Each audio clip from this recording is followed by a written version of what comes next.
دلوقتي موسم البامية وهتلاقوها موجودة كتير جدا في السوق. عايزين بقى نعمل النهاردة مع بعض البامية البيضة او البامية الويكة، وهنعمل بتنجان مخلل بالدقة جميل جدا. كملي معايا الفيديو.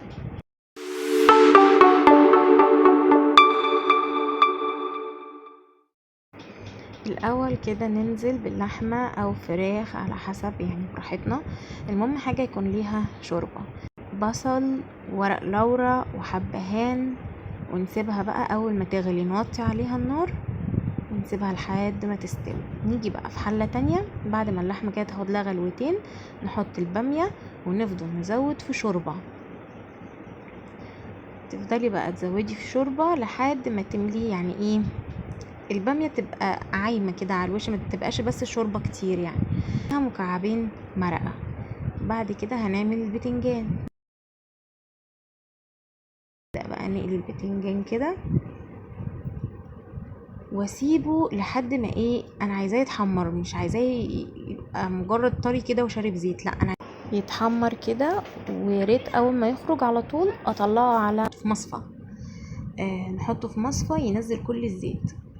ابدا بقى اجهز الدقه بتاعته، عباره عن فلفل حامي ومعلقتين توم وملح وكمون ومعلقتين ميه وليمون او خل، بس مش اكتر من كده. اراعي بقى ان وانا بعمل الدقه احط الملح والكمون واقلبهم كويس وازود الميه، وبعد كده ادوق الايه الملح بتاعي مظبوط ولا لا، علشان لو ضفت الليمون او الخل مش هعرف اظبط الملح، مهما زودت فيه مش هيتظبط.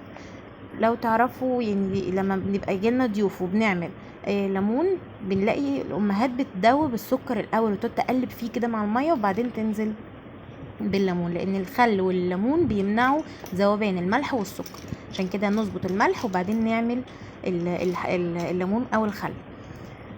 عايزه تحطي الاتنين براحتك، تمام، بس مش مستحب بقى ان انتي تحطي شطه، عشان هنا الفلفل كان حامي جدا، يعني هو فلفل حامي، فما ما بلاش تحطي شطه. في ناس بتحط بدل الفلفل الاخضر الحامي ده بتحط فلفل احمر، برضو بيبقى جميل. هنا خلاص بقى انا خللت البتنجان. نرجع بقى للباميه. كانت استوت، ابدا ان انا اكسرها كده بالمعلقه، او لو انتي عايزه تكسريها يعني بالخلاط براحتك، بس ما تبقاش مستاهله، يعني هي بتبقى مستويه لدرجه انها ايه تكسر بالمعلقه. نيجي بقى للطشه بتاعتنا، معلقتين ليا او زبده على حسب ما انتي عايزه، وتنزلي بالثوم.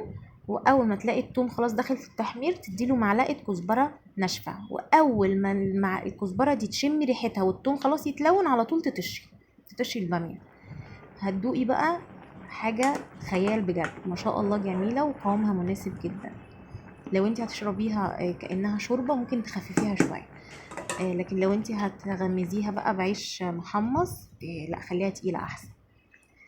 وبكده الحلقه بتاعتنا تكون خلصت. يا رب تكونوا استفدتوا، وكل سنه وانتم طيبين. جربوها وقولوا لي رايكم ايه، مستنيه رايكم في الكومنتات. وما تنسوش تعملوا لي متابعه واعجاب على صفحتي في الفيسبوك عشان يوصلكم كل الفيديوهات بتاعتي.